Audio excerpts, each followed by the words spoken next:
Olá, meus amigos, tudo bem? Eu sou Paulo Portinho e hoje a gente vai começar uma série de 3 vídeos sobre financiamento imobiliário, indexador de financiamento imobiliário, ganho de capital imobiliário e portabilidade de financiamento imobiliário. Eu vou usar como base a minha história pessoal de comprar e vender imóveis ao longo desses últimos 20 anos, para vocês entenderem pelo que eu passei e quais são as coisas importantes que você tem que analisar quando for fazer um financiamento imobiliário, comprar um imóvel, vender o imóvel, né? Tem essas questões tributárias que são bem importantes. E agora, mais recentemente, eu passei por uma questão de fazer uma portabilidade do financiamento imobiliário e tem um monte de pegadinhas que, se você cair, cara, você pode se dar muito bem no início, mas em 3, 4 anos você está lamentando profundamente que caiu. Então me acompanha, são 3 vídeos, a gente vai começar com o vídeo de hoje, que vai tratar especificamente de ganho de capital. Como é que eu consigo fazer uma operação que me permite, se eu, por exemplo, tenho um imóvel que tem um ganho de capital enorme, eu teria que pagar um imposto sobre ganho de capital enorme.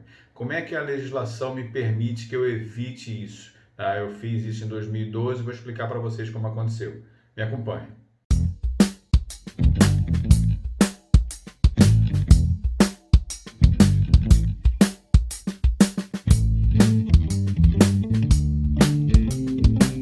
Então, pessoal, eu vou ilustrar essa questão do ganho de capital com algumas historinhas que eu passei no início dos anos 2000 no Rio de Janeiro. Eu fiz um vídeo recentemente falando sobre como encarar o seu imóvel não como um sonho, mas a maior parte das pessoas encara como um sonho, como algo que você vai ficar 30 anos, 40 anos para sempre, até morrer, etc. Mas eu sempre enxerguei imóvel como um ativo como outro qualquer. E como todo ativo, você que investe na bolsa, você que compra e vende carro, você que é comerciante de qualquer coisa, você sabe que o seu ganho começa quando você compra muito bem, né?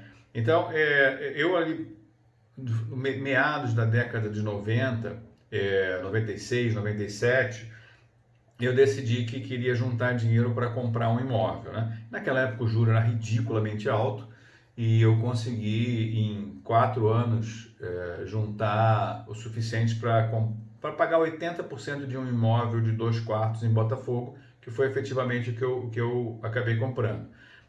Eu queria financiar, mas naquela época a situação não era como hoje, que você financiava quase 100% do imóvel, 90% do imóvel. Naquela época você precisava garantir 50%, 60% do valor do imóvel de entrada para fazer um financiamento de 12 anos, 14, 15% ao ano. Quer dizer, era uma realidade completamente diferente, começo dos anos 2000, final da década de 90, começo dos anos 2000. Mas, como eu falei para vocês, você tem que comprar bem. E qual é o problema de comprar bem?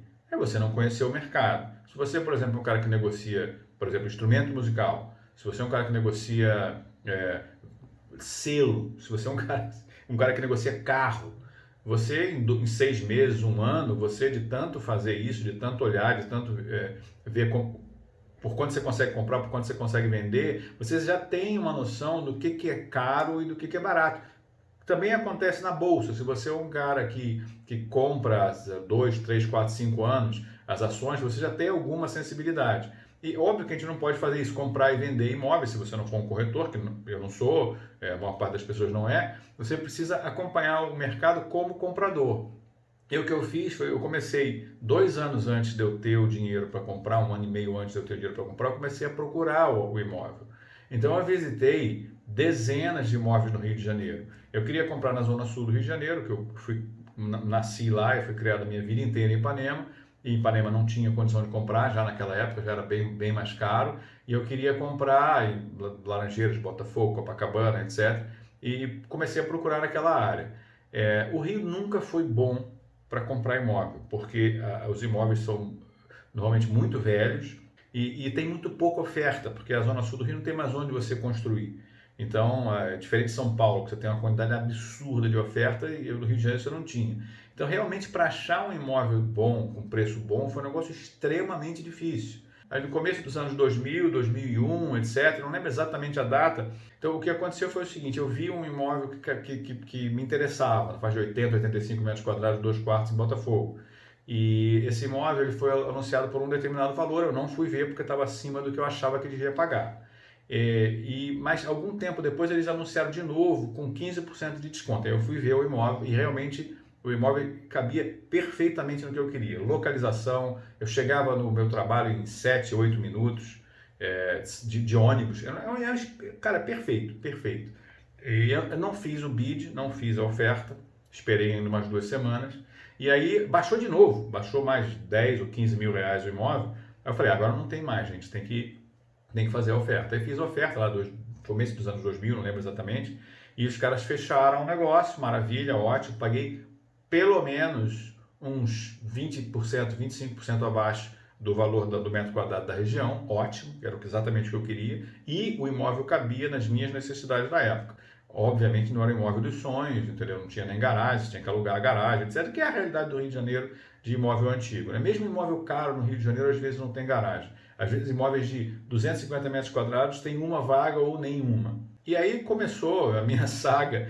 O imóvel estava caindo de preço porque era um imóvel de 9 herdeiros, né? E estava tudo certinho, nenhum herdeiro tinha nenhum problema grave, nada. Só que eles eram pessoas mais humildes e não tinham, alguns não tinham CPF. O CPF tinha sido cancelado. Não esse CPF cancelado que o pessoal fala hoje, né? É quando você era isento e você não fazia declaração de isento, eles cancelavam o CPF, ou suspendiam, eu não lembro. Então eu levei mais de um ano, talvez um ano e meio, para poder assinar o contrato final. Os caras ficaram presos comigo porque eu paguei uma entrada alta e eles teriam que me devolver essa entrada, esse sinal em dobro, e eles não tinham dinheiro para me devolver o sinal em dobro, então a gente ficou preso. Eu queria o imóvel, eles estavam perdendo dinheiro porque o imóvel subiu para caramba de valor por conta do dólar ter disparado naquela época, deve ter sido 2001, 2002, e aí os caras estavam nervosos, mas eles não tinham como devolver. Ótimo, maravilha, consegui comprar o imóvel. O que aconteceu? De 2001, 2002 até 2009, esse investimento foi horrível no Rio de Janeiro. Por que foi horrível? Porque eu lembro claramente que meu pai tentou comprar no mesmo prédio que eu em 2009 e a valorização do que eu paguei pro que o meu pai ia pagar na época foi de 80%, né? 85%, 90%. Se você pensar em termos de 2003, 2003 a 2009, se você pensar em bolsa, foi 700%. Se você pensar em CDI, deve ter sido 300%. Sabe? Então, assim, foi realmente fraco, né? Mas aí o que aconteceu? Aí veio o boom imobiliário, veio aquela loucura, veio primeiro o PAN, depois veio a Copa do Mundo, depois veio a Olimpíada, depois veio o PP, depois veio um monte de coisa. E aí esse imóvel valorizou de 2009 a 2012, foi quando eu vendi o imóvel, valorizou mais 3 vezes. Então, na prática, eu vendi o imóvel 7 vezes mais caro do que eu paguei. 7 vezes mais caro do que eu paguei, considerando só o preço que eu paguei mesmo. Qual o problema disso?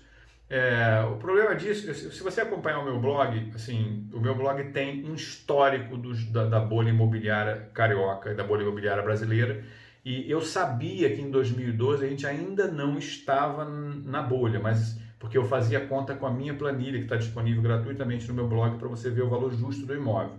Eu sabia que não estava na bolha em 2010, 2011, 2012, mesmo os imóveis tendo valorizado muito. Por que isso, pessoal? Porque os imóveis não tinham valorizado nada nos anos anteriores.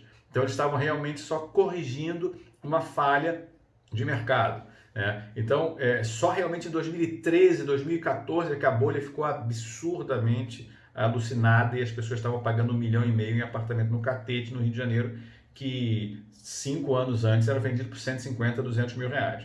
Né? Mas voltando ao meu caso, se eu vendesse meu apartamento e embolsasse o dinheiro, que não era o meu interesse, porque a minha família cresceu e tal, como eu falei para vocês no vídeo que vocês tiveram a oportunidade de assistir, eu não encaro imóvel como sonho, porque sonho muda, entendeu? Sonho é caro pra caramba, inclusive. Sonho você tem filho, você se separa, você casa de novo, quer dizer, tem 2 filhos, às vezes tem 9 gêmeos, como aconteceu com aquela moça lá na África, né? Se acontecer isso, danou-se, né? Mas, então, eu queria comprar um outro. Só que o problema é que nessa época, em 2012, final de 2012, comprar outro imóvel no Rio de Janeiro era praticamente impossível. Era praticamente impossível fazer um bom negócio imobiliário naquela época, porque estava assim, já na subida forte da bolha imobiliária, só apartamento péssimo, né? Eu, por exemplo, comecei a ver bem antes de colocar o meu para vender, para ver se eu realmente podia trocar por alguma coisa boa e cheguei a ver imóveis e até fazer a oferta, até, e ter a oferta aceita. Mas a mulher que aceitou a oferta, a gente não assinou nada, ela aceitou de boca, ela deu para trás quando ela percebeu que ela estava vendendo o apartamento dela 15% abaixo dos outros do mesmo prédio. Então, assim, eu perdi. A mulher falando, não vou vender. E aí já era. O corretor ficou aborrecidíssimo com ela, etc. Mas não foi, era muito difícil.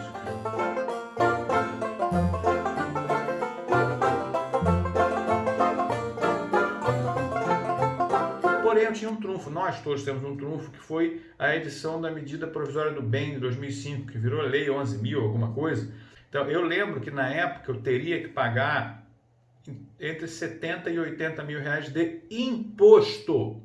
De imposto, se eu vendesse meu apartamento e não comprasse nenhum. A medida provisória do bem permitiu que você, se você comprar um apartamento mais caro, do mesmo preço ou mais caro, quer dizer, a medida provisória do bem ela até estimulou essa bolha, né? Porque todo mundo todo vendedor se transformou em um comprador em potencial. Porque o cara não ia ficar com, se tem um ganho de capital enorme no imóvel que ele comprou, sei lá, década de 90 ou 2000, ele não vai vender o apartamento dele e pagar 120 mil reais de imposto. Ele compra outro e de repente, um pouquinho mais adiante, ele vende de novo e paga um imposto menor.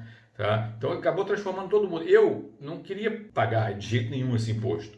E aí eu fiz uma compra do imóvel mais caro. Dei uma sorte, mas a sorte baseada no fato de você olhar 60, 70 imóveis e ter na sua cabeça o que é razoável e o que não é razoável. Ou seja, uma sorte com trabalho de pesquisa de mercado.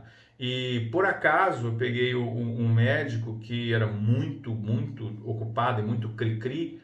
Ele estava vendendo, botou o apartamento dele para vender no final de 2011. Ele botou caro, bem caro.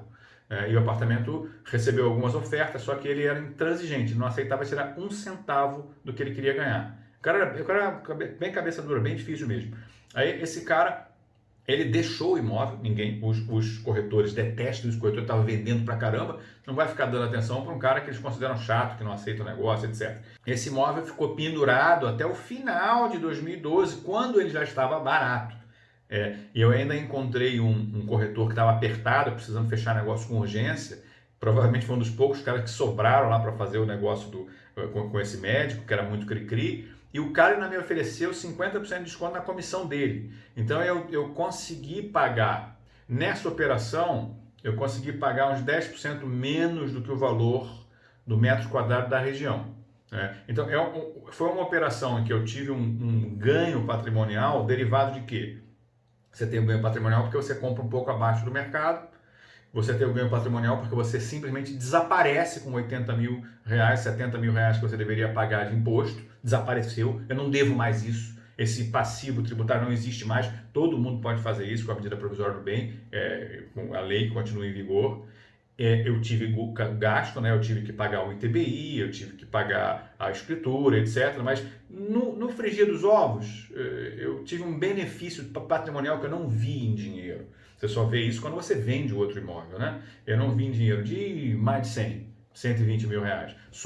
Gente, fiz nada demais, só 2 anos, 1 ano e meio analisando o mercado e aproveitando uma brecha que a legislação permite. Então, esse é o primeiro vídeo, pessoal.